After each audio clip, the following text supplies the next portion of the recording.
እንኳንስ ለማየት በጆሮ ለመስማትም እጅግ በጣም የከበደ ነገር ነው።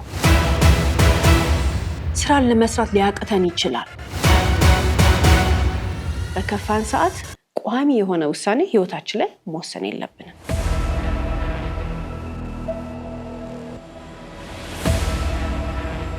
ልጆች ከኛ የበለጠ የማዳመጥ ችሎታ አላቸው።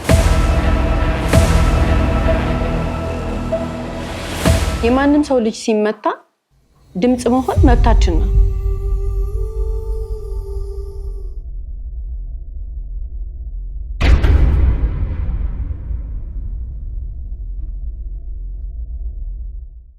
ሰላም የስለ ፕሮግራም ተከታታዮቻችን፣ ስለ ህይወት ቲቪ በየሳምንቱ በዚህ ሰዓት ይዞላችሁ የሚቀርበው ፕሮግራማችን አሁን ይጀምራል።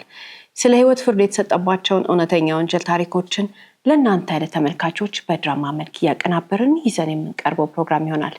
የዛሬውን ፕሮግራም ይዤላችሁ የቀረብኩት እኔ በስራት ገመቹ ነኝ። እስከ ፕሮግራማችን ፍጻሜ ድረስ አብራችሁን ቆዩ።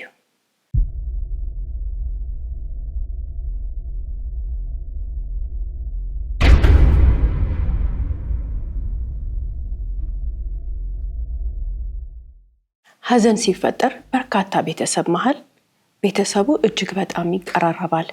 በሀዘን ምክንያት አንዳች ትስስር ይፈጠራል ተብሎ ይታሰባል። እነዚህ ቤት ውስጥ ግን በሩን ወለል አድርጎ የተከፈተላት በሀዘን ምክንያት ለዚች ሴት በመካከላቸው ያለውን ቅርበት አራርቃ እሷ ግን ከሁሉም ጋር እንድትቀራረብ እድል አገኘች። ይህ ግለሰብ የልጅነት ሚስቱ ረጅም ዓመት ልጅ መውለድ አቅቷቸው ወይም ልጅ መውለድ ሳይሳካላቸው ቀርቶ ረፈደ በተባለ ሰዓት እነዚህን ሁለት ልጆችን ከወለዱ በኋላ የተወሰኑ ዓመታትን አብረው አሳድጋ ህይወቷ አለፈ ሲባል ገና እናታቸው ከሞተች ወራቶች ነው የተቆጠሩት። ሀዘን ህፃናቱን በጣም ጎድቷቸዋል። አባትየውንም በጣም አሳዝኖታል። ግን አባት ብዙ አልቆየም። ይህችን ወጣት ሴት አግብቶ ቤቱ አስገባት። እንዲህ ያለ ጎረቤት ዘመድ ሁሉ ለምን አገባት? አንደኛ ገና ትኩስ ሀዘን ላይ ነው። ሁለተኛ ደግሞ ይህች ሴት ለሱ በእድሜ በጣም ትንሽ ናት። ቤቱ ግን የጎደለው ነገር የለም። በስነ ስርዓት ይጸዳል፣ ለልጆቹ ምግብ በስርዓት ይሰራል፣ ገበታ በክብር ይቀርባል። ቤቱ ጸጥ ያለ ነው። የሚጮህ የሚረብሽ የሚበጠብጥ ነገር የለም። የቤቱ ስርዓት እጅግ በጣም ተከብሮ ይታያል። ታዲያ ቤት በመያዝ በምግብ በእንክብካቤ ተመችታ ይሆን ብለው ሰዎች ከመናገር ተቆጠቡ። እንደገና በጀርባ በኩል ስለ አባትየው አወሩ እንጂ አባትየውን መጥቶ ፊት ለፊት የተከራከረው ለምን ብሎ የጠየቀው ሰው የለም። ልጆቹ ግን አኮረፉ። ከመኝታ ቤታቸው ውጪ ሌላ ቦታ የማይታዩ ልጆቹ ነው። ምግብ አንድ ላይ ከአባታቸው ጋር ገበታ ቀርበው የሚበሉ የነበሩ ልጆች አንበላም አሉ። መኝታ ቤታቸው ሆኖ ነው የሚበሉት። ምግብ ሲበሉ የሚወዱት ቲቪ ሌላ ጊዜ ለምነው የሚያዩት ኑ ቲቪ እዩ ሲባሉ አንፈልግም አሉ። የሚያስገርመው ተጫዋች በጣም ቀልደኛ እንደ ህፃን ልጅ ማንም ህፃን ልጅ የሚያደርገውን አይነት ጨዋታ የሚጫወቱት ልጆች ኮስታራ ሲነኩ ቁጡ አልቃሻ ሆኑ። ጸባያቸው ተቀየረ። ግን ማንም ያስተዋለውና ልብ ያለው ሰው የለም። እንጀራ እናታቸውን በፍጹም አልተቀበሏትም፣ አልፈለጓትም፣ ሊያዩዋትም አልፈለጉም። አባትየው አልገባው።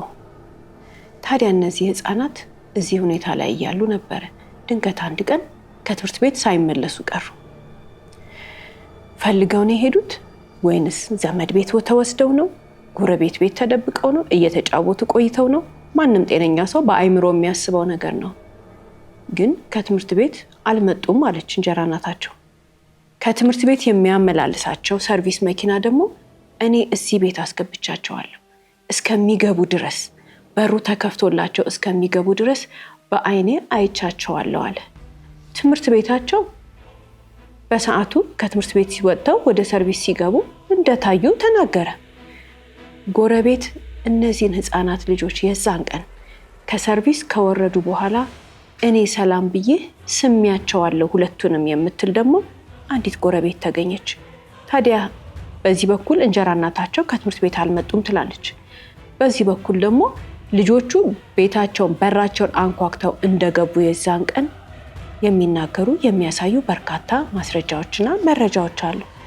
ህፃናቱ ልጆች የት ገቡ ሲባል ግን እዚህ ቤት ውስጥ ከአባታቸው ጋር እንዳይኖሩ ደብዛቸው እንዲጠፋ የፈለገ ሰው ያደረገው ነገር እንኳንስ ለማየት በጆሮ ለመስማትም እጅግ በጣም የከበደ ነገር ነው።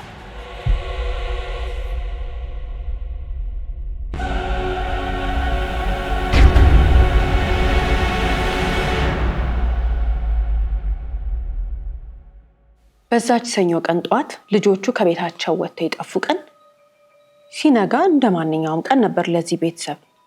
እነዚህ ልጆች የቤት የእናት አባታቸው ቤት የሚያውቁት የተወለዱበት ያደጉበት ቤት ነው። ምንም እንኳን እናታቸው ባትኖርም አባታቸው አለ፣ የቤተሰቦቻቸው ቤት ነው። እህትና ወንድም እዚህ ቤት ማውራት ካቆሙ ሰንብተዋል። ይህች ሴት ከመጣች ጀምሮ አኩርፈዋል። አብሮ አይበሉም ስንል ድምፅ አያወጡ። ቤቱ በጣም ያስፈራል ድባቡ። የሚያወራ ሰው የለም፣ የሚስቅ ሰው የለም፣ የሚናገር ሰው የለም። በዛን ቀን ጠዋትም ቤቱ ጸጥ ብሏል። የሚሰማው ቁርስ እየተበላ ስኳር ሲጨምር ስኳር ሲማሰል ያለ የማንኪያ የሚያወጣው ድምፅ አለ፣ እሱ ይሰማል። ሰው ሲራመድ ይሰማል። በር ሲከፈት ሲዘጋ ይሰማል። ቤቱ ግን ጸጥ ያለ ቤት ነው። ልጆቹ አኩርፈዋል። መኝታ ቤት በሉ ቁርሳቸውን። እንጀራ እናታቸውና አባታቸው ሳሎን በሉ።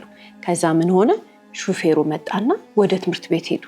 እነዚህ ልጆች እናታቸው እያለች እንደዛ አልነበሩ።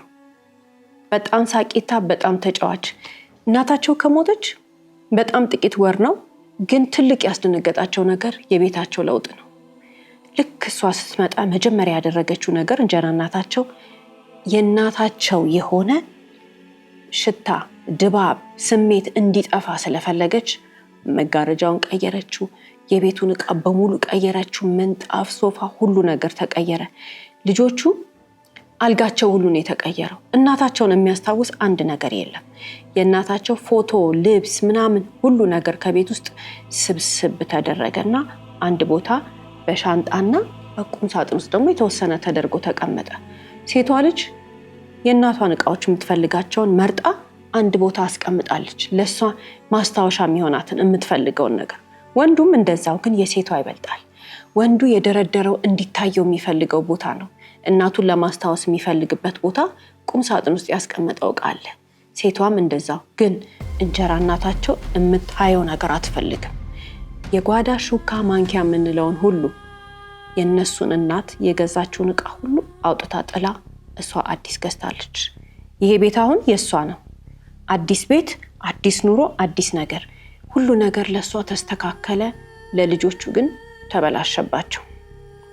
ታዲያ ይህች ሴት መጀመሪያ ያደረገችው ነገር ምንድነው? እነዚህን ህፃናት ልባቸው እንዲሰበር ያደረገው በዛች ሰኞ ቀን በዚህ ሁኔታ ጠዋት ከቤት ከወጡ በኋላ ሲመለሱ ግን እጅግ በጣም ግራ ገባቸው፣ ደነገጡ። ገና ሲገቡን የተናደዱት ያሳደገቻቸው እናታቸው በህይወት እያለች ሲወለዱ ጀምሮ የነበረች ያሳደገቻቸው ሞግዚትም የቤት ሰራተኛም ሆና የምትረዳቸው ሴት ተባረረች። ስትባረር ደነገጡ፣ ልባቸው አዘነ። ግን በእሷ ፋንታ ደግሞ ይህቺ አይናለም የተባለች ሴት መጣች።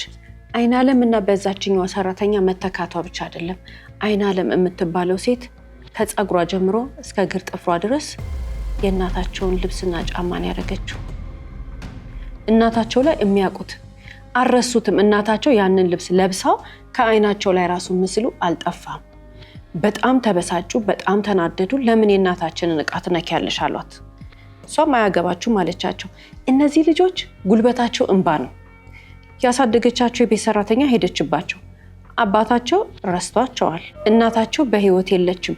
አንድ እነሱን የምታጥብ፣ የምታስተኛ፣ የምትንከባከብ፣ የምታስጠና፣ የእናታቸውን ነገር የምታስታውሳቸው፣ እናታቸው የምትሰራላቸውንና የምታሰራላቸውን ምግብ ጭምር የምታረግላቸው ይህች የቤት ሰራተኛ ነበረች። አሁን እሷም ተባረረች። የማያውቋት ሴት መጣች። ሁሉ ነገር ነው የተቀየረባቸው። አለቀሱ። አልቅሰው ግን ሲያበቁ እነሱ ሁለቱ ሀዘናቸውን ዋጥ አድርገው ከሷ ጋር ተከራክረዋል። ከሷ ጋር ተጣልተዋል። ጎረቤት ሰምተዋል። ሲጨቃጨቁ ጩኸት ነበረ። ግን ማንም ምንም አልተናገረም። ማንም ለማንም አላሳወቀም። ለፖሊስ የተናገረ የለም። ለአባታቸው የተናገረ የለም። ልጆቹ ተመተዋል ወይ ተደብድበዋል ወይ ምን ተደርገዋል የሚያውቅ ሰው የለም። እነሱ ጉልበታቸው እንባ ነው፣ አለቀሱ። አባታቸው ሲመጣ ምን ሆናችሁ አላቸው አይቷቸው። እናታችን ናፈቀችን ብለው እሱ ፊትም አለቀሱ። ቀን የተፈጠረውን ነገር አልተናገሩ።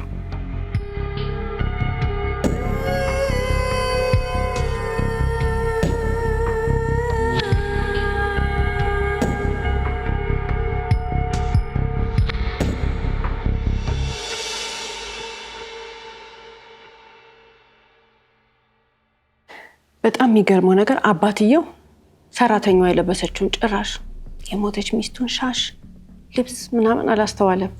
እነሱ ግን ገና ከትምህርት ቤት ሲመጡ የእናታቸው ልብስ የነበረ እሷ ለማጽጃ ነገር ጠረጴዛ ምናምን ልትወለውልበት የተጠቀመችውን ሁሉ አይተው ተከራክረዋታል።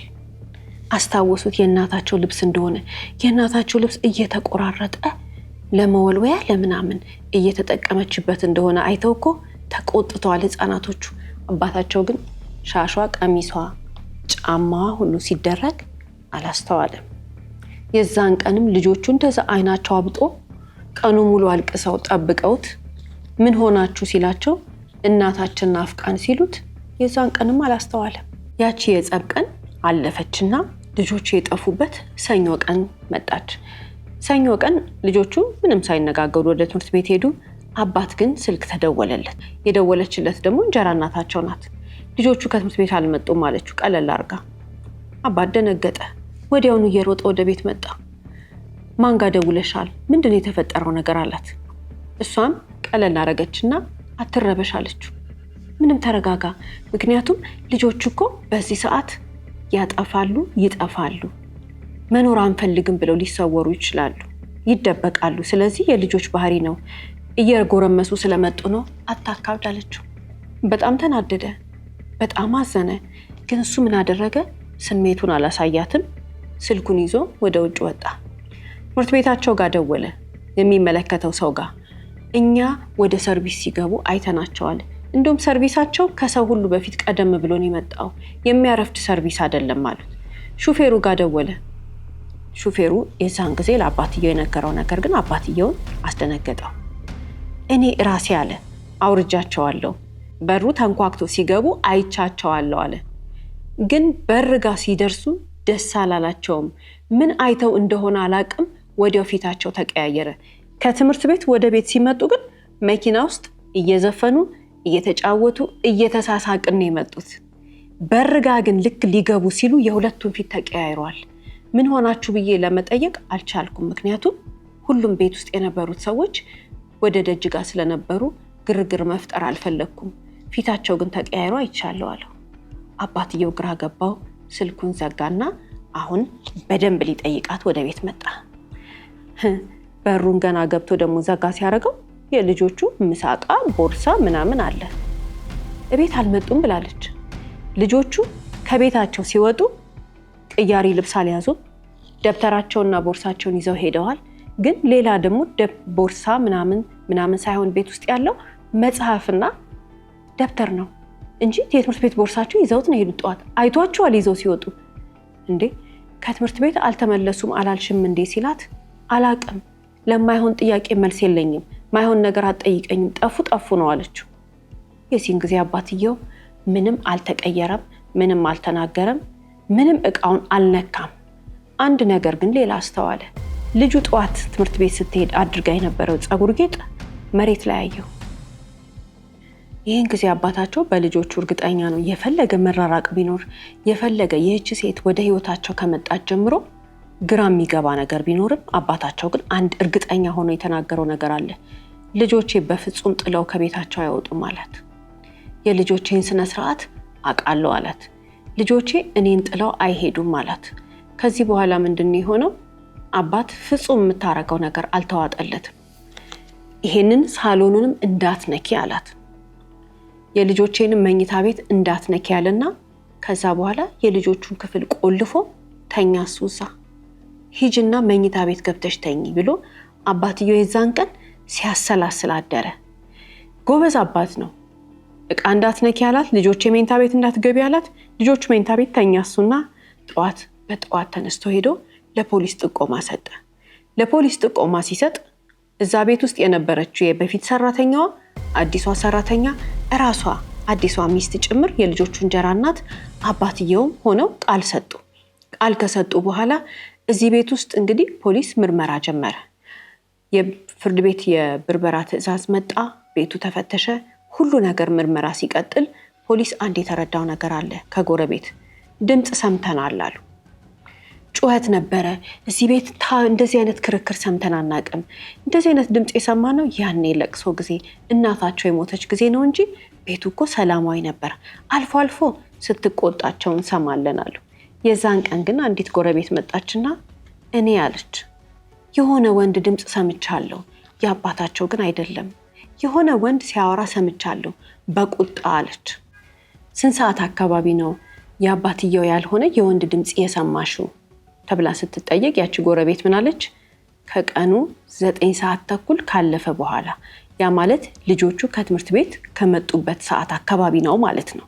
ግራ ገባቸው። ምክንያቱም ከአባታቸው ውጪ ሌላ የሚገባው እንዳለ እንዴ ብለው ፖሊስ ምርመራ ቀጠለ።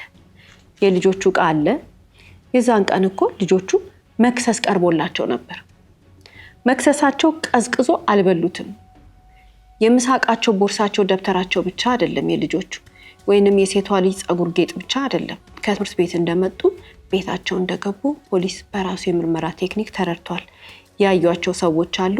እንጀራ እናትየው እየዋሸች ነው። እየዋሸች እንደሆነ ግን በሌላ ቀን ፖሊስ አጠገብ ስትቀመጥ ደግሞ ድጋሚ ቃሏን ስትሰጥ ታወቀ። ይህን ግለሰብ ታውቂዋለሽ ወይ ተብላ ፎቶ ፖሊስ ሰጣት። የሰጣት ግለሰብ አሌክስ ይባላል። ታውቂዋለሽ ተባለች። አላቅም አለች። ስሙ ማን ነው? አላቅም አለች። ግን በደንብ አርጋ ታውቀዋለች። ውሸቷን እንደሆነ ፖሊስ አውቋል። እንዴት አድርጎ? አሌክስ ማለት ትክክለኛ የሆነ የመኖሪያ አድራሻ የሌለው ሰው ነው። አንድ ጊዜ አንዱ ጋር፣ አንዱ ጊዜ አንዱ ጋር፣ አንዱ ጊዜ አንዱ ጋር የሚቀመጥ ሰው ነው። በእርግጠኝነት ፖሊስ ግን የደረሰበት አንድ ነገር አለ በምርመራ። ህጻናቶቹ አሌክስ የሚባለው ሰው ጋር ናቸው። የትኛው አድራሻ ጋር? ምክንያቱም ዛሬ አንዱ ጋር፣ ነገ አንዱ ጋር፣ 3 ቀን አንዱ ጋር፣ 5 ቀን አንዱ ጋር እያለ የሚኖር ሰው እነዚህን ህፃናት እነሱ እንዳፈናቸው፣ እንደደበቃቸው፣ እሱ የሚፈልገው ቦታ እንዳደረጋቸው በእርግጠኝነት ታውቋል። እየተፈለገ ያለ ግን መጨረሻ ላይ አለ የተባለበት ግቢ አሌክስ ህፃናቶቹን ይዞ ሄዷል የተባለበት ቦታ ተደረሰ። ፖሊስ ገና ሲደርስ ቦታው መኖሪያ ቤት አይመስልም። ቦታው ሰዎች የሚከርሙበት የዕለት ተዕለት ህይወታቸውን እያካሄዱ በልተው ጠጥተው ታጥበው ተኝተው ተነስተው የሚኖሩበት ቤት አይመስልም። የእቃ ማከማቻ፣ የማይፈለግ ነገር የሚቀመጥበት ግን ደግሞ ተቆልፎ ተዘግቶ የሚቀመጥ ቤት እንደሆነ ያስታውቃል። ፖሊስ በቦታው ሲደርስ ቤቱ ከውጭ ነው የተዘጋው። በሩን ሰብረው ለመግባት ተገደዋል። ሲገቡ መጀመሪያ ገና እንደደረሱ የህፃን የሴቷ ልጅ ጫማ ነው ወድቆ ያገኙት። እዛ ቤት ውስጥ ልጅቷ እንዳለች፣ ህፃኑ ከወንድሟ ጋር እንዳለች እርግጠኛ ናቸው። ሲደርሱ ግን ህፃናቶቹን ያገኙበት ሁኔታ እጅግ በጣም ያሳዝናል። ታዲያ ህፃናቶቹ ያሉበት ቦታ አሌክስ የሚባለው የዚች እንጀራ እናት የቀድሞ ፍቅረኛ እንዳመጣቸው ፖሊስ በራሱ መንገድ ደረሰበት እንጂ ግለሰቧ ግን በስተመጨረሻ የታወቀው ነገር እነዚህን ልጆች አጥፋልኝ ብላ በስልክ ደውላን የነገረችው። መቼ? የዛን ቀን በዕለቱ በዛች ሰኞ ቀን በስልክ ደውላ ናውሰድልኝ አጥፋልኝ ብላ ነው ደውላ የጠራችው። ለምን? ድጋሚ ስለተጋጩ ከማን ጋር? ከሴቷ ልጅ ጋር። ሴቷ ልጅ ምን አለችው? አሌክስ የሚባለው ሰው ደጋግሞ ይመጣ ነበር ከዚህ በፊት። አሁንም በድጋሚ የእናታቸውን ዕቃ የእናታቸውን የሚወዱትን ነገር በዛች ሰኞ ቀን ከቦርሳ ውስጥ ከሻንጣ ውስጥ እነሱ አስተካክለው አሳምረው ያስቀመጡትን ነገር የእናታቸውን ማስታወሻ ሁሉ ደግማ አውጥታ እንደጣለችው ከትምህርት ቤት እንደመጡ ሲያዩ አሁንም በድጋሚ አትንኪ ተባብለው አልቅሰው የነገሯትን ነገር በድጋሚ የእናታቸውን ልብስ ለሰራተኛ ሰጥተው ጭራሽ እንደውም ፎቶዋን ምናምን ለቃቅማ አውጥታ እንደጣለች ሲያዩ ተከራከሩ። የዛን ጊዜ ሴቷ ልጅ ምን አለችው? አሌክስ የሚባል ሰው እዚህ ቤት እንደሚመጣ ለአባቴ ነግረዋለሁ ስትላት ነው እንግዲህ ደወለችና ይሄንን ነገር ለአባታቸው ከመናገራቸው በፊት አውጣና እነዚህ ልጆች አጥፋልኝ ዛሬ ያለችው። ያሰበችው ነገር ሳይሳካላት ግን ፖሊስ ለህፃናቶቹ ደረሰላቸው። ፖሊስ ለህፃናቶቹ እንደደረሰላቸው ተገኙ። ልብ ይረፋ አላለም ለአባትየው። ምክንያቱም እንጀራ እናታቸው አሁንም ህጋዊ መንገድ ተከትሎ ፖሊስ በቁጥጥር ስር እስከሚያውላት ድረስ ከአባታቸው ጋር እየኖረች ነው።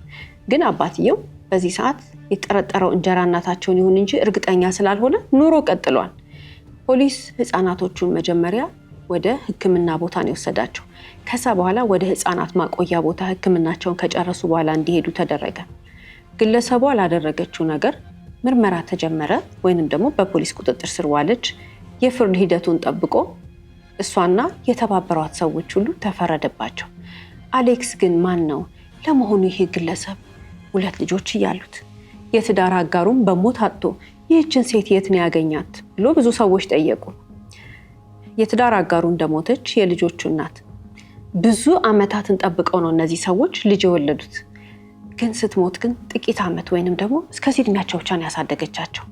ልክ እሷ ህይወቷ እንዳለፈ የ40 ቀን የመታሰቢያ የሚባል ካርድ አለ አይደለም? እናውቀው ሁላችንም።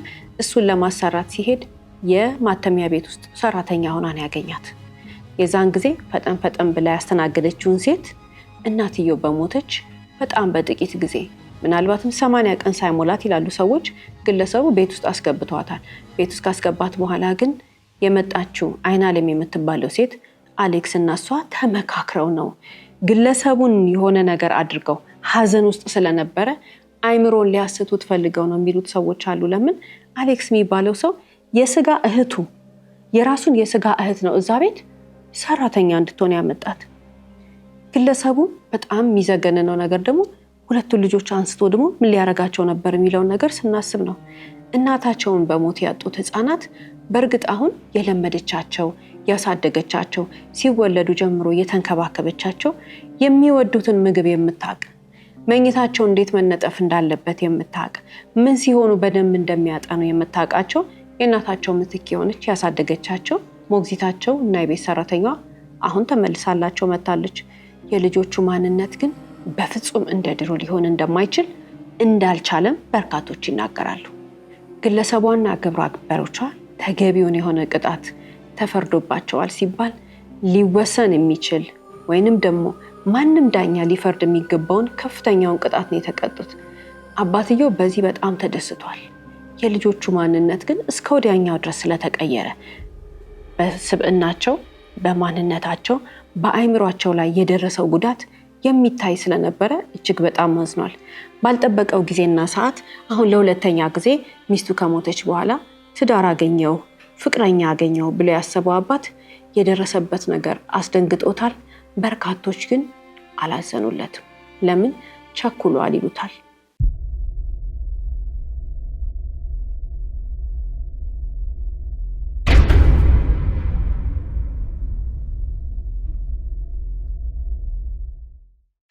የዛሬ ባል ታሪኮቻችን 2 ህፃናት የደረሰባቸው ነገር ቢያሳዝንም ግን በህይወት መመለሳቸው በሰላም አባታቸው ዘንድ መድረሳቸውና በቤታቸው መኖር መጀመራቸው መማር መጀመራቸው የነበራቸውን ህይወት አለማጣታቸው እጅግ በጣም ያስደስታል። ህይወታቸውን ቢያጡ ኖሮስ ከአባታቸው ጋር እንደተለያዩ ሌላ ቦታ ርቀው ወስደው እንዳይገናኙ አርገዋቸውስ ቢሆን ኖሮ በጣም ብዙ ወደ አይምሯችን የሚመጣ የሚዘገነነን ሐሳብ አለ። ስንማሰብ እንኳን ሊሆን ቀርቶ እንደነዚህ አይነት ታሪኮች ግን የሚጠቅሙን ሁላችንም መለስ ብለን በህይወታችን የማይሆኑ ውሳኔዎችን እንዳንወስን እንድንረዳ የሚያደርጉን ናቸው። አባታቸው የወሰነው ውሳኔ ነው እነዚህ ልጆች ዛሬ እዚህ ጋር ዋጋ እንዲከፍሉ ያደረጋቸው። አባታቸው ለምን ይሄን ውሳኔ ወሰነ? እሱ ነው እውነተኛውን ነገር የሚያውቀው። በግምት ግን አይተን የምንረዳው ነገር አለ። ብቸኝነት ፈርቶ ነው የሚሉ ሰዎች አሉ። አይ አሳምናው ነው አታላው ነው የሚሉ ሰዎች አሉ። ልብ ማለት አለብን። አንዳንድ ሰው ሀዘን ይገጥመዋል። የትዳር አጋሩ ፍቅረኛው በሞት መለያየት ሊገጥመው ይችላል፣ ወይ ደግሞ ባለመግባባት መለያየት ሊፈጠር ይችላል። በፍቅር ግንኙነት ውስጥ የትዳር አጋር ወይንም ደግሞ ፍቅረኛ በሞትም ይሁን ባለመግባባት ሰው ሲለያይ ወደሚቀጥለው ህይወት ከመሄዱ በፊት ማሰብ ማስተዋል አለበት የሚባልበት ምክንያት ይሄ ነው። የዛሬ ባል ታሪካችን አባትየው የትኛውም ይሁን ምክንያቱ በዚህ ፍጥነት ግን እንደዚህ አይነት ህይወት ውስጥ መግባት አልነበረበትም። ማገናዘብ ነበረበት። ታዲያ ይሄ አባት ብቸኝነት ተሰምቶት ይሆን ወይ ደግሞ ከጎኑ የሚያዋራው ሰው ፈልጎ ሊሆን ብለን ልናስብ እንችላለን። ሰው ልክ ፍቅረኛ ሲሞትበት፣ የትዳር አጋር ከጎኑ ያለ ሰው ሲሞትበት ወይንም ደግሞ ባለመግባባት መለያየት ሲመጣ ከፍተኛ የሆነ የብቸኝነት ስሜት ይሰማዋል። ግን ጥንቃቄ ማድረግ ያለበት ከመቼውም ጊዜ በላይ ያኔ ነው። ከመቼውም ጊዜ በላይ ተጠንቅቆ ጊዜ መውሰድ ያለበት፣ ከራሱ ጋር መታረቅ ያለበት፣ ሀዘንም ከሆነ መጀመሪያ ሀዘኑን በሰላም ማለፍ ያለበት፣ ያንን ሀዘን ለመወጣት ሌላ የፍቅር ህይወት፣ ሌላ ጓደኝነት፣ ሌላ ትዳር በፍጥነት የሚገባ ከሆነ ሀዘኑ አይሽርም ወይንም ሀዘኑ አይድንም። ራሱን አባዝቶ እጥፍ ሆኖ ነው የሚመጣው። የፍቅር ግንኙነትም እንደዛ ነው። ልክ ከዚህኛው ግንኙነት ውስጥ አይሆንም ተብሎ ከተወጣ በኋላ ዘሎ ወዲያ ወደ አንደኛው ሲገባ ከዚህኛው የተጎዳን ልብ ይሄኛውን ያድነዋል ብለን አስበን ነው አይደል? መጀመሪያ መዳን ያለብን እኛ ነን። ሀዘንም ከሆነ ከሀዘን ውስጥ ራሳችንን መውጣት ያለብን እኛ ነን። መዳን ደግሞ ይሄ ውስጣችን ሲጎዳ እንዲድን ከፈለግን ጊዜ ይወስዳል። ታዲያ በሀዘን ልቡ የተጎዳ ሰው ከፍቅር ግንኙነት ውስጥ ወጥቶ በመለያየት ልቡ የተጎዳ ሰው ምንም ቢሆን የመዳን ሰዓት ያስፈልገዋል። መጠገን አለበት። ፔኑ ከውስጥ መውጣት አለበት።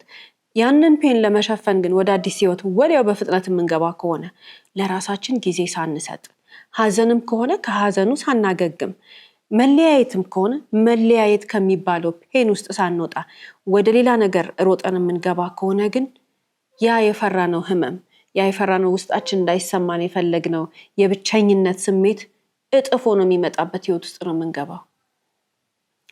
መረዳት መቻል አለብን። በችኮላ ብቸኝነት በጣም በችኮላ ነገሮችን እንድናደርግ ሊያስገድደን ይችላል። የብቸኝነት ስሜት በጣም ክፉ ነው። ሰው ብቸኝነት ከተሰማው ብቸኛ እንደሆነ፣ በተለይ ትዳር አጋሩን ሲያጣ፣ በፍቅር ግንኙነት መለያየት ሲመጣ ብቸኝነት በጣም ይሰማዋል። ያ ሰው ተሰማው ማለት የሱ ጥፋት አይደለም። ሁሉም ሰው እንደዛ ይሰማዋል። አንድ ሰው ብቸኝነት ሲሰማው፣ አንድ ሰው እኔ ብቻዬን ነኝ፣ ከማን ጋር አወራለሁ፣ እኔ የሚያስብልኝ ሰው የለም፣ ለእኔ እንደዚህ የሚሆንልኝ ሰው የለም፣ እኔ እኮ እንደዚህ ነኝ ብሎ ሲያስብ ራሱን ቢያገኘው ጥፋተኛ አይደለም። አንተ ወይንም አንቺ ብቻ አይደለሽም እንደዛ የሚሰማሽ። ሁላችንም በህይወታችን የሚሰማን ጊዜ አለ። ያ ስሜት የዘላለም ስሜት አይደለም። ያ ስሜት ለዛሬ ነው የሚሰማን። ምናልባት ነገ ከነገ ወዲያ እያለ የተወሰነ ጊዜ ሊሄድ ይችላል። ወራት ሊሄድ ይችላል። አመታት ሊሄድ ይችላል። የብቸኝነት ስሜቱ ሰው ካጠገባችን እያለ ግን ሰው አጠገባችን እንደሌለ ሊሰማን ይችላል። ሰው ካጠገባችን እየኖረ አብሮን እየበላ እየጠጣ ግን እኛ ብቸኝነት ሊሰማን ይችላል። በር ዘግተን መውጣት ላንፈልግ እንችላለን። ጨለማ ክፍል ውስጥ ቁጭ ብለን መዋል ማደር ልንችል እንችላለን። ስራን ለመስራት ሊያቅተን ይችላል።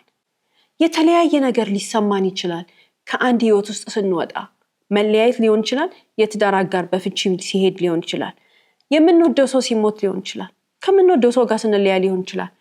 ብቸኝነት የሚፈጥርብን ስሜት በጣም ብዙ ነገር ነው። አንድ ነገር ግን እርግጠኛ መሆን አለብን። ከዛ ስሜት ውስጥ መውጣታችን አይቀርም። ከዛ ስሜት ውስጥ ወጥተን ያ ጨለማ ቤት ውስጥ መቀመጥ የፈለግነው ሁሉ መንጋቱ አይቀርም። ከዛ ስሜት ውስጥ መውጣታችን አይቀርም። ያልፋል። የጊዜ ጉዳይ ነው። ጊዜውን ማስረዘምና ማሳጠር የምንችለው ራሳችን ነን። እንዴት አድርገን የሚለው ሳይሆን በዛች በብቸኝነት ሰዓት፣ በዛች ጨለማ ቤት ውስጥ መቀመጥ በፈለግንበት ሰዓት፣ ሰው ማናገር ባልፈለግንበት ሰዓት ግን በፍጹም ዘላለማዊ የምትባል ውሳኔ እንዳንወስን። ቋሚ ውሳኔ አይወሰንም በዛ ሰዓት። ከንትና ጋር ጋባለሁ፣ ከንትና ጋር ኖራለሁ የሚባል ውሳኔ በዛ ሰዓት አይወሰንም። መጀመሪያ ራስን ማዳን። ማንም ሊያድነን አይመጣም። የሚያድነን ፈጣሪ ብቻ ነው። መጀመሪያ ራሳችን ላይ ነው መስራት ያለብን። ከቻልን የስነ ልቦና ምክር አገልግሎት ጋር መሄድ አለብን። ግዴታም ነው። ሄደን ህመማችን፣ አይምሯችን መታከም አለበት። ያለብን ፔን ከውስጣችን መውጣት አለበት። ያ ነገር ከውስጣችን ከወጣ በኋላ የምናይበት አይን ልባችን ከሰላም ተነስቶ፣ ልባችን ከፍቅር ተነስቶ፣ ልባችን ከተደላደለ ሴፍ ከሆነ መሬት ላይ ግራውንድ ላይ ተነስቶ ነው የሚወስነው እንጂ ከፍርሃት ከብቸኝነት ስሜት ብቻዬን እንዳልሆን ከንትና ጋር ልሁን ከሚል ስሜት መሆን የለበትም። ስሜታዊ ሆነን ባልተስተካከለ ኢሞሽን ውስጥ ሆነን የምንወስነው ውሳኔ ደግሞ የማይሆን ውጤት ነው የሚያመጣው። ያን እንዳይሆንብን እርግጠኛ መሆን መቻል አለብን። የዛሬ ባል ታሪካችን በርካቶች እንደሚሉት ከሆነ ብቸኝነት ደንግጦ፣ ምክንያቱም ልጆቹ ትናንሽ ይሆኑ እንጂ ረጅሙን ዓመት የኖረው ግን ከትዳር አጋሩ ጋር ከልጆቹ እናት ጋር ነው። እሷ ስትሞት ምን እንደሚያደርግ ግራ ገብቶት ነው። ገና የ40 ቀን የመታሰቢያ ካርድ ለማሰራት እኮ 40 ቀን ከመሙላቱ በፊት ነው ሰው የሚሄደው። ስለዚህ የትዳር አጋሩ የልጆቹ እናት ከሞተች በኋላ 40 ቀን በማይሞላ ጊዜ ውስጥ ከዚህ ሴት ጋር ሌላ የፍቅር ግንኙነት ጀምረዋል። አንፈርድበትም። የሚያደርገው ነገር ትክክል አይደለም፣ ግን ለምን እንዳደረገው እሱ ነው የሚያውቀው። በርካቶች ግን ብቸኝነት ነው ይሉታል። እዚህ ውስጥ እንዳንሆን ራሳችንን በደንብ አድርገን እንመልከት። በከፋን ሰዓት ቋሚ የሆነ ውሳኔ ህይወታችን ላይ መወሰን የለብንም። ሌላው ወላጆች ያላዩትን ነገር ልጆች የማየት እድል አላቸው። በተለይ የእንጀራ እናት፣ የእንጀራ አባት ምናምን የሚባሉ ህይወት ውስጥ ልጆቻችንን ስናስገባቸው ሁሉም እንጀራ እናት ወይንም ሁሉም እንጀራ አባት ክፉ ነው ማለት አይደለም። መጠንቀቅ ግን ግዴታ ነው። በደንብ አድርገን ማየት ግን ግዴታ ነው። ታዲያ በተለይ ህፃናት ሲሆኑ የማይሆን እንደዚህ አይነት ወላጅ ወደ ቤት ስናመጣባቸው እንጀራ እናት ወይንም እንጀራ አባት ወደ ህይወታቸው ልጆቹን እኛ ፈልገን በፍላጎታችን ስናመጣባቸው እኛ ያላስተዋልነውን ነገር አንዳንድ አደገኛ ነገሮችን ልጆች ያያሉ። ሁልጊዜ ግን ምን ይባላሉ? ቀንተው ነው። እናታቸው ቦታ ሰው ስለተተካ ነው፣ አባታቸው ቦታ ሰው ስለተተካ ነው ተብሎ ይታሰባል። እናት በህይወት ልትኖር ትችላለች፣ አባትን በህይወት ሊኖር ይችላል። እንጀራ አባትና እንጀራ እናት በልጆች ህይወት ላይ ይግባ አይግባ አይደለም የዛሬ አርስታችን። ልጆች ግን ያልተመቻቸውን ነገር ሁሉ ከቅናት አስመስለን ባንመለከተው መልካም ነው። የዛሬ ባለታሪኮቻችን ልጆቹ ብዙ ምልክት ሰጥተዋል። አብሮን መብላት አቁመዋል፣ ቲቪ ማየት አቁመዋል፣ ከአባታቸው ጋር መጫወት አቁመዋል። ምንም ነገር አይፈልጉም። እህትና ወንድም መኝታ ቤታቸው ተቀምጠው በሩን ዘግተዋል። የነሱ የመጨረሻ የሚያደርጉት ነገር ከከፋቸው ማልቀስ ነው። ከማልቀስ ውጪ ማድረግ የሚችሉት ነገር አልነበረም። ግን እዚህ ጋር አንድ ትልቅ ነገር አለ። አባታቸው እነዚህን ሁሉ ምልክቶች እያየ ለሱ የተረዳው ሲጠየቅ ምንድን ነው ያለው? የቀኑ መስሎኝ ነው አለ። ሚቀኑስ ማለት ቀንተዋልና ቅናታቸውን ችግር የለም ተብሎ እኮ አይታለፍም። ልጆች መቅናታቸው መስተካከል አለበት። መቅናታቸው ተንቆ አይደለም የሚታለፈው። ቅናት እንኳን ቢሆን ልጆች እስከሆኑ ድረስ ያ ስሜት ከውስጣቸው እንዲወጣ የወላጅ ኃላፊነት ነው። ይሄ ምንቀን የምንተወው ሀሳብ አይደለም።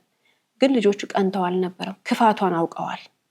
የእንጀራ እናታቸውን ጭካኔ ከአባታቸው ቀድሞ እነሱ ተረድተዋል። ለዚህ ነው ልጆች የሚያሳዩን ምልክቶች ችላ እንበል። ይሄ እነሱ የዛሬ የተናገሩት የእንጀራ እናታቸውን ነው። አንዳንድ ልጆች እኮ የሚመጣ ቤት ውስጥ የሚመጣን የቤት ሰራተኛ ወይንም ሞግዚት ዘመድ በተመሳሳይ አይነት ሁኔታ ያንን ሰው መቀበል ያቅታቸዋል፣ ግን ችላ ይባላሉ። ልጆቹ መቀበል የሚያቅታቸው ያንን ሰው ማናገር የማይፈልጉት የሆነ ያዩት ነገር ስላለ ነው። ልጆች ውስጣቸው የሚሰማቸው ስሜት ከኛ የበለጠ የማዳመጥ ችሎታ አላቸው። እኛማ ብዙ በዓለም ነገር ተይዘናል፣ ብዙ በህይወት ውጣ ውረድ ተይዘናል። ስለዚህ ውስጣችንን ለማዳመጥ ሰዓቱ ላይኖረን ይችላል። ልጆቹ ግን አይምሯቸው ንጹህ ነው። በደንብ አድርጎ ውስጣቸው ማዳመጥ ይችላል፣ ሳይንስ ማድረግ ይችላሉ። ያንን ነገር ሲነግሩን ባንንቀው መልካም ነው። ልጆች እንደነዚህ አይነት ነገሮችን አይተው ለወላጆቻቸው መጥተው ሲናገሩ መቀበል፣ መስማት፣ ማዳመጥ፣ ማስተዋል የሚችል ወላጅ ማለት ብልህ ወላጅ ነው። የዛሬ ባለታሪካችን አባትየው በሐዘን ተጎድቶ የእሱ በሐዘን መጎዳት የእናታቸው መሞት እያደረግን ምን ፈጠረ? የልጆቹን ጉዳት አመጣ። እንደ ሰው ሁላችንም ፈተና ይገጥመናል። እንደ ሰው ሁላችንም የተለያየ አይነት ፈተና ሲገጥመናል ሲባል አዎ ፈጣሪ ከሐዘን ይሰውረን። ትልቅ ግን የምንማረው ነገር አለ ከዛሬ ባለታሪኮቻችን። እኛ ስንጎዳ፣ እኛ ሐዘን ውስጥ ስንሆን፣ እኛ በህይወት ስንፈተን፣ እኛ ካልጠነከርን ልጆቻችን ይጎዳሉ።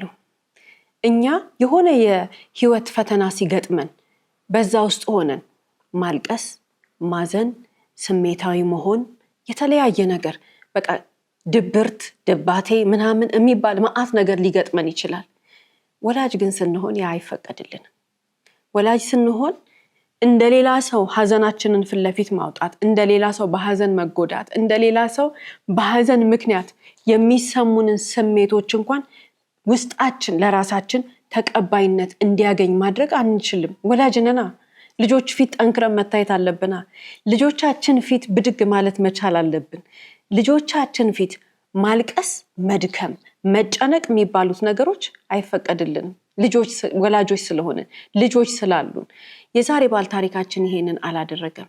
እሱ ለራሱ ሐዘኑን የተሰማ፣ ግን ወላጅ ስንሆን ስሜታችንን እንኳን በትክክል ማውጣት አንችልም። ሐዘናችንን እንኳን በትክክል ማውጣት አንችልም። ብቻ መናገር ብቻ ሳይሆን የምር አይምሯችን በሐዘኑ መያዝ አይችልም። አይምሯችን መያዝ የሚችለው በልጆቻችን ህይወት ላይ ነው። እኛ በሐዘን የምንሰንፍ ከሆነ፣ እኛ ሐዘን ደርሶብን የሆነ ነገር ተጎድተን የሆነ ነገር ከፍቶን እኛ ስሜታችንን ለራሳችን በማዳመጥ ብቻ አይምሯችንን የምናስይዘው ከሆነ ልጆቻችን ጉዳት ይደርስባቸዋል። ልጆቻችን ጥበቃቸው ይጎላል። ልጆቻችን ከክፉ እንዲጠበቁ የምናረጋቸው የምናበላቸው፣ የምናጥባቸው፣ የምናስተኛቸው ብቻ አይደለም። ከውጭ ሊመጣ የሚችል የሚያጠቃቸው ነገር በሩ ወለል ተደርጎ የሚከፈትለት መቼ ነው? የኛ አይምሮ በዕለት ተዕለት ህይወታችን አይምሯችን የተያዘ ጊዜ ነው። አይምሯችን በዕለት ተዕለት ህይወት በፈተና መያዝ አይችልም። ልጅ ሲኖረን ማዘን አይፈቀድልንም፣ መድከም አይፈቀድልንም፣ መሰበር አይፈቀድልንም። አንድ ነገር ብቻ ነው ወላጅ የሚፈቀድለት፣ እሱም መጠንከር ነው። ማንኛውም ወላጅ ሁሌም ቢሆን ጠንካራ እንሆናለን እንደ ሰው። ወላጅ ስንሆን ግን መረዳት ያለብን ነገር መድከም፣ መሸነፍ፣ መውደቅ፣ መነሳት ምናምን የሚባሉት የህይወት ውጣ ውረዶች እንዳሉ ሆነው እንደ ወላጅ ግን ተስፋ መቁረጥ ብቻ ሳይሆን ድክም ስብር ጥፍ ብለን እያለቀስን መኖር ግን አንችልም። ግዴታችን ነው ቀና ብለን መሄድ። ማንም ወላጅ ልጅ ያለው ወላጅ በየትኛውም ጊዜና ሁኔታ ላይ የሚገጥመውን ፈተና ሁሉ ማለፉ አይቀርም። ጊዜ ሁሉን ነገር ይፈታል። ማንኛውም ችግር በጊዜ ያልፋል። እኛ ግን ዛሬ የሆነች ነገር ደርሳብን ስናለቅስ፣ ስንጎዳ፣ እየየ ስንል፣ ስንሰበር በዛም ሰዓት ላይ ያንን ችግራችን ላይ ትኩረት አድርገን ልጆቻችን ካመለጡን፣ ልጆቻችን የማይሆን ሰው ከወሰደብን፣ ልጆቻችን የማይሆን ሰው ጥቃት ካደረሰባቸው፣ ልጆቻችን ልናደርግ የሚገባንን ሳናደርግላቸው ቆይተው ዘላለማዊ የሆነ ችግር ከደረሰባቸው ጸጸቱን አንችለውም። እኛ እኮ ከደረሰብን ነገር እንወጣለን። እኛ እኮ ከተፈተንበት ነገር እንድናለን። ልጆቻችን ግን የማይመለስና የማይስተካከል ጉዳት ሊደርስባቸው ስለሚችል ልብ ማለት መቻል አለብን። ወላጅ መናደድም ማዘንም ልቡ መሰበርም ምንም ማለትም አይፈቀድለትም። የሚፈቀድለት ነገር አንድ ነገር፣ እሱም መጠንከር ብቻ ነው። ወላጅ መጠንከር ብቻ ነው የሚችለው።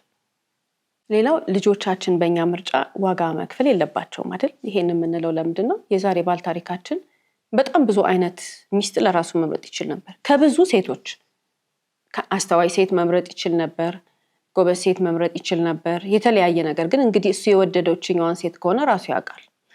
ወደ ራሳችን መለስ ስንል ግን ስሜታዊ ሆነን እንደ ዛሬ ባል ታሪካችን ከጎናችን የሚሆን ሰው የምንመርጥ ከሆነ ልጆቻችንን ዋጋ እናስከፍላቸዋለን። ወላጅ ሆኖ ወይንም ደግሞ አንዲት እናት ወይንም አንዲት አባት የትዳር አጋር ሞቶበት ወይንም ከትዳር አጋሩ ጋር ተለያይቶ ግን ልጆች ኖረውት ሌላ ሰው ጋር ህይወት ሲጀምር መመልከት ያለበት በጣም ብዙ ነገር አለ። እሱ ልቡ የወደደውን ወይንም እሷ ልቧ የወደደውን ብቻ አይደለም የምትፈልገውና ህይወቷ ውስጥ ማምጣት ያለባት። በእኛ ምርጫ ምክንያት ልጆች ዋጋ መክፈል የለባቸውም። የልጆች ዋጋ መክፈል በልጅነታቸው ብቻ የሚመስለው ሰው አለ አይደለም። አንድ ሰው ወደ ህይወታችን ሲመጣ ለሁል ጊዜ ብለን ነው አይደለም? ያ ሰው ከኛ ጋር ዘላለም ህይወታችን እስካለ ድረስ ይኖራል ብለን ነው የምናስበው። ስለዚህ ያ ሰው ደግሞ ከልጆቻችን ህይወት ጋርም አለ። ልጆች ደስታና ሀዘን ይገጥማቸዋል። ወላጅ የልጆቹ ህይወት ላይ መኖር የሚፈልገው እስከ መጨረሻው ነው። አያት እድሜ ከሰጠን እስከ ቅድመ አያት እስከምንሆን ድረስ ልጆቻችንን እንደ ልጅ ልንንከባከብ ነው የምንፈልገው። የልጅ ልጆቻችን ልንንከባከብ ነው የምንፈልገው። የዛ ሁሉ ሰዓት ላይ ያ ሰው ከጎናችን አለ። ያ የመረጥነው ሰው ከጎናችን አለ። ለዚህ ነው ስንመርጥ ጥንቃቄ አድርገን መምረጥ ያለብን። እኔ አያት ስሆን አብሮኝ አያት መሆን የሚችል ሰው መሆን አለበት። አንተ ወይንም አንቺ አያት ስትሆኝ አብሮ አያት መሆን የሚችል ሰው፣ የአያት ክብር የሚወስድ የአያትን ክብር መስጠት የሚችል ሰው መሆን መቻል አለበት። ወላጅነት ብቻ አይደለም፣ እስከዛ ድረስ ነው አርቀን ማሰብ ያለብን። ለምን? ራሳችንን ስለምናከብር፣ ልጆቻችንን ስለምናከብር። በእኛ ምርጫ ምክንያት ልጆቻችንም የልጅ ልጆቻችንም ዋጋ መክፈል የለባቸውም። አንዳንድ ሰው መልክ ብቻ አይቶ ይመርጣል። አንዳንድ ሰው ገንዘብ አይቶ ይመርጣል። አንዳንድ ሰው ብዙ ነገር አይቶ ይመርጣል። መምረጥ ያለብን አንድ ነገር ቢኖር ግን የሰው ልጅ ሕግ ያውቃል ፈጣሪውን ያውቃል የሚለውን ነገር ነው መመልከት ያለብን። ፈጣሪውን የሚያውቅ ሰው፣ ፈጣሪውን የሚያከብር ሰው፣ ሕግን ምን እንደሆነ የሚረዳ ሰው ለራሱ ክብር ያለው ሰው ነው። መሰረቱ ውስጡ የተሰራ ሰው ነው። ብዙ የምንመለከታቸው ነገሮች ሊኖሩ ይችላሉ። መሰረታዊ ነገር ይሄ ነው ካልን በኋላ ደግሞ እንደ ፍላጎታችን እንደ ህይወት የምናስቀምጠው ነገር አለ። እንደ እድሜያችን የምንፈልገው ነገር አለ። ትሰራለች ወይ፣ ይሰራል ወይ፣ እንዲህ ነው ወይ፣ እንደዛ ነው ወይ የምንለው ለራሳችን የምንመርጠው ነገር አለ። መሰረታዊው ነገር ግን በተለይ ልጅ ሲኖረን የምናስበው ነገር ግን ያ ሰው ፈጣሪውን ያውቃል ወይ፣ ፈጣሪውን ያከብራል ወይ፣ ለህግ ምን አይነት ስሜት አለው። ህግ የሚፈራ ሰው ጠንቃቃ ሰው ነው። ህግ የሚፈራ ሰው በጣም ውስጡ የበሰለ ሰው የሚያውቅ ሰው ነው ህግ የሚያከብረው። ህግ የሚጥስ ህግን ይሄ ከህግ ጋር ህግ ወደ ቀኝ እየሄደ ወደ ግራ መሄድ የሚፈልግ ሰው አለ አይደል? አደገኛ ሰው ነው እንደሱ አይነት ሰው። እኛንም እንደዛ ነው ዲስሪስፔክት የሚያደርገን።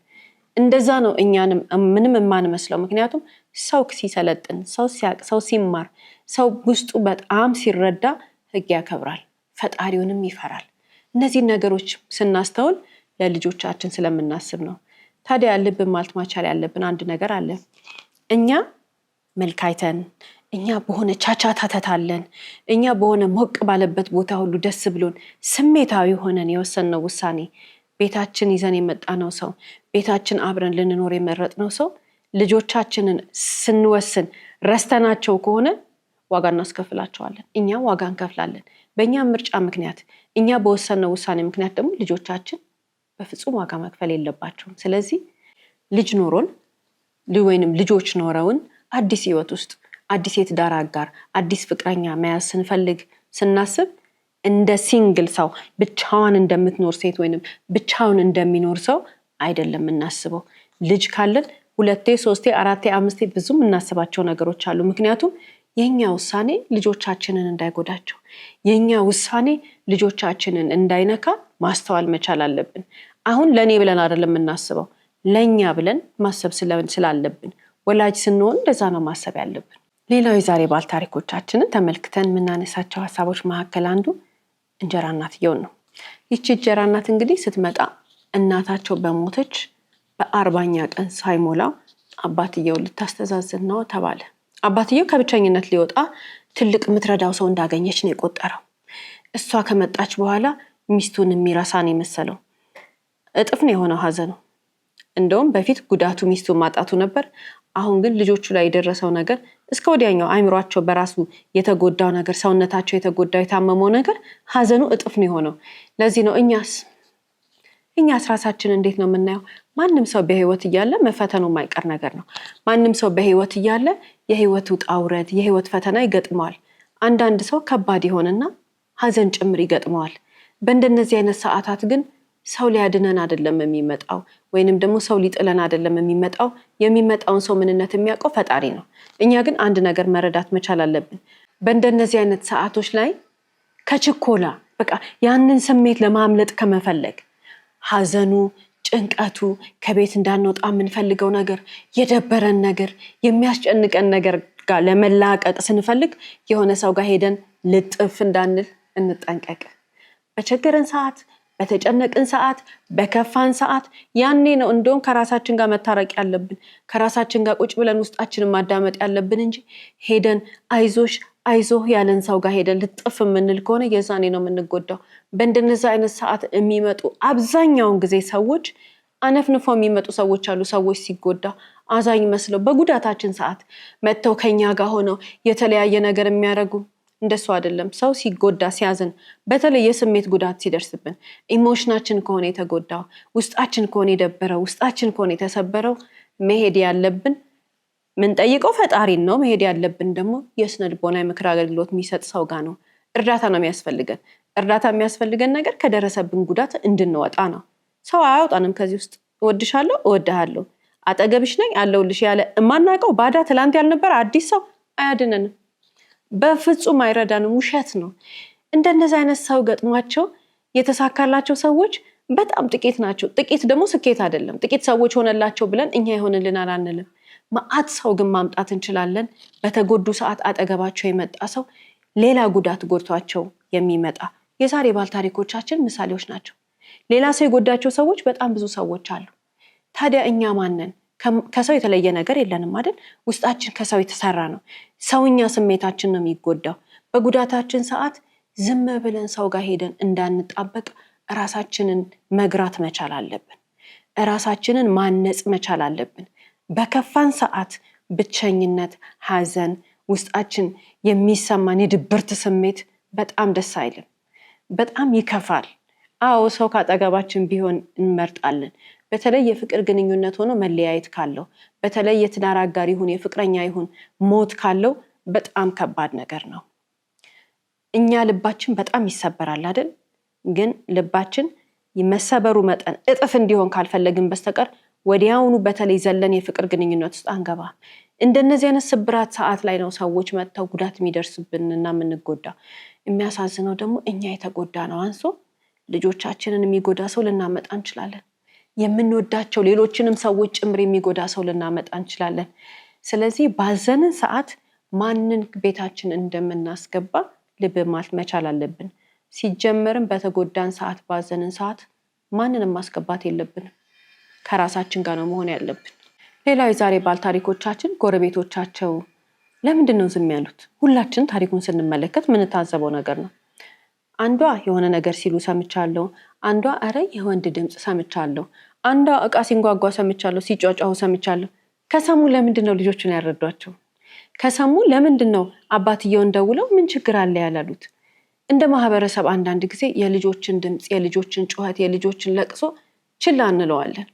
መንገድ ላይ እንኳን አንድ ትልቅ ሰው ልጅ ሲመታ ካየን ያንን ያክል ውስጣችን አዝኖን ለምን ይመታል ብለን የምንናገር ሰዎች ብንሆንም ግን የሆነ መጠናችን ግን ችላ እንላለን። ልጆች ሲሆኑ ማቆም መቻል አለብን። ትልቁን ትኩረት መስጠት ያለብን ለልጆች ነው። ትልቅ ነገር መናገር ያለብን ለልጆች ነው። አንድ ህፃን ሲመታ እኮ መንገድ ላይ ወይ ተወው ምን አድርጎ ነው አጥፍቶ ነው ምናምን ብሎ ነው ሰዎች የሚያልፉት። መኪኖች ቢጓጩ ግን ማዕት ሰው ተሰብስቦ ያያል። ከቁስ ነው የሚበልጠው ወይስ ልጆቹ ነው የሚበልጡት? የትኛው ነገር ነው ትልቅ ቦታ ያለው? የልጆች ስሜት ነው። ልጆች ሲመቱ፣ ልጆች ሲያለቅሱ፣ ልጆች ሲጮህባቸው፣ ልጆች የተለያየ ጉዳት ሲደርስባቸው ገና ከትንሿ ጀምሮ እንደ ማህበረሰብ መረዳት ያለብን ነገር ሁላችንም ድምጽ ልንሆናቸው ይገባል። የማንም ሰው ልጅ የኛ ልጅ ነው። የኔ ያልሆነ ልጅ የለም፣ የማንም ያልሆነ ልጅ የለም። ህፃናት በሙሉ የጋራ ልጆቻችን ናቸው። በህፃናት ላይ እኩል ነው መብት ያለን። የማንም ሰው ልጅ ሲመታ ድምጽ መሆን መብታችን ነው። ዝም ማለት ግን መብታችን አይደለም። ያንን ነው መረዳት ያለብን። አብዛኛውን ጊዜ ወይ ሰምቼ ነበር እኔ ይላሉ ጎረቤቶች። ልጅ ስለሆነ ዝም ብለው ነው። ልጆች ጉዳት ሲደርስባቸው ዝም ማለት ባህል ጎጂ ልማድ ነው። ሁላችንም ልንረዳቸው ይገባል። ታዲያ አንዳንድ ጊዜ ከአቅማችን በላይ ይሆናል። ህፃናት በተለይ ሰራተኛ ሆነው ሰው ቤት ከገቡ ወይ ዘመድ ቤት ከሆነ የሚኖሩት ወላጆቻቸውን ቢሆኑ እንጀራ እናት እንጀራ አባት ባይሆንም እናትና አባት ከሆኑ መናገር እንፈራለን አይደል? እዛ ቤት የሚደበደብ ህፃን አለ፣ እዛ ቤት የሚመታ ህፃን አለ ብለን መናገር እንፈራለን። የዛን ጊዜ ማድረግ ያለብን ምንድነው? ለፖሊስ መናገር ነው። ለፖሊስ መናገር በጣም ትልቅ መፍትሄ ያመጣል። ማንም ፖሊስ ጣቢያ ሄደን ይሄንን ጥቆማ ብንሰጥ ለልጆቹ መፍትሄ የሚሰጥበት መንገድ በጣም መልካም ይሆናል። በርካታ ህፃናት እንግዲህ በሀገራችን ይሰረቃሉ። ልጆች ከቤታቸው ከእናት ከአባታቸው ቤት አጠገባቸው ባለ ሰው ምክንያት ተሰርቀው እንደሚወሰዱ ሁላችንም እናውቃለን። የተለያዩ ታሪኮችንም አቅርበን እናውቃለን። ታዲያ ህፃናት ከቤታቸው ወጥተው ተሰርቀው በብዙ መንገድ ለተለያየ አገልግሎት ትላልቅ ሰዎች አድልቶች ወንጀል እየፈጸሙ ይሄንን ነገር ሲያደርጉባቸው ማስቆም የምንችለው እኛ ራሳችንን ህግ አካል ነው፣ እሱ አይደለም የዛሬ አርስታችን። ትልቅ ግን ወላጆች ልጆቻቸው ተሰርቀው ቢወጡ እንኳን ከቤት ተሰርቀው እንዳይቀሩ የሚያደርጉበት ቴክኖሎጂ ግን አለ። አሁን ናሽናል አይዲ አለን፣ ፋይዳ አለ አይደል? ህፃናት ናሽናል አይዲ እየተሰጣቸው ነው። ህፃናት የፋይዳ ቁጥር ኖሯቸው አሻራቸውን ሰጥተው አንድ ህፃን የራሱ ናሽናል አይዲ አለው ማለት የትም ቢጠፋ ይገኛል። ወላጅ ይህን መረዳት መቻል አለበት። በየትምህርት ቤቱ በተለያየ ቦታ ህፃናት ናሽናል አይዲ እንዲያወጡ ሲደረግ ወላጆች በደስታ ሄዳችሁ ነው መስጠት ያለባችሁ አሻራቸውን። በደስታ ነው ወላጆች ልጆቻችሁ የፋይዳ ካርድ እንዲኖራቸው ማድረግ ያለባችሁ። ምክንያቱም አይጠፉባችሁም። ሁሉም ህፃን የፋይዳ ካለው ናሽናል አይዲ ካለው የሚጠፋ ህፃን የለንም ከዚህ በኋላ። የትም ቦታ ቢወስዷቸው ልጆቹ ይገኛሉ። ታዲያ ይሄ ደግሞ የበለጠ ውጤታማ የሚሆነው የኛ ልጆች ወይንም ደግሞ የሰፈር ልጆች ያልሆኑ ልጆች ሰው ቤት ስናይ ለፖሊስ እንናገር። እዚህ ቤት የዚህ ቤት ልጅ ያልሆነ ሰው ገብቷል ከተባለ ልጁ አሻራውን ሲሰጥ ወዲያውኑ የማን ልጅ እንደሆነ ይታወቃል። በዚህ መንገድ ህፃናት ልጆችን የሚያድን ቴክኖሎጂ ስለመጣ እጅግ በጣም እኔ በግሌም ማንም ሰው ወላጅ የሆነ ሰው በጣም ደስተኛ ነው። ምክንያቱም የሚጠፉብን ልጆች አይኖሩም ከዚህ በኋላ። ልጆቻችን እንደ ድሮ ተሰርቀው ተወስደው ለእረኝነት፣ ለሰራተኝነት፣ ለአገልግሎት ለእንትን አይሰጡም። የብዙ ሰው ልጆች ተወስደው ጉልበታቸው ተበዝብዞ ትልቅ ሰው ከሆኑ በኋላ መጥተዋል። ዛሬ አይደረግም። ስለዚህ ህፃናትን የምትሰርቁ ሰዎች ዛሬ መጠንቀቅ መቻል አለባችሁ። የት እንደምትገቡ መረዳት መቻል አለባችሁ። ናሽናል አይዲ ያለ ህፃናት ሁሉም ልጆች አሻራቸው የተሰጠበት ፋይዳ ካርድ አላቸው። ፋይዳ አላቸው። ስለዚህ የትም ብትወስዷቸው ህፃናቶቹ መገኘታቸው አይቀርም። ቴክኖሎጂው ያግዘናል። ከዛ በተጨማሪ ደግሞ የሰው የሆነ ሰው የተመለከተ ሰው ደግሞ በፍጥነት ለፖሊስ ጥቆማ ይሰጣል። የዛን ጊዜ ልጆች በወላጆቻቸው እቅፍ በፍጥነት ይገባሉ፣ እናንተም ለህግ ትቀርባላችሁ። ይሄ ሁሉ እንዲሳካ ግን ወላጆች ልጆቻቸውን ይህንን ናሽናል አይዲ እንዲኖራቸው ፋይዳ እንዲያወጡ በፍጥነት በትጋት መስራት መቻል አለባቸው። የእያንዳንዳችን ልጆች ናሽናል አይዲ ካላቸው ወይንም ፋይዳ ካላቸው ልጆቻችን ከዚህ በኋላ ቢጠፉ ይገኛሉ። ይህንን መረዳት አለብን። ይሄ በጣም ትልቅ በረከት ነው ለወላጅ።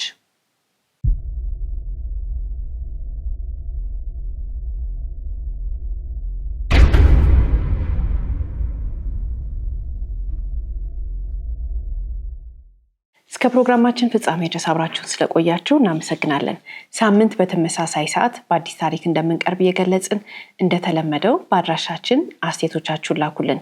እስከ ሳምንት ድረስ ቸርን ሰንብት።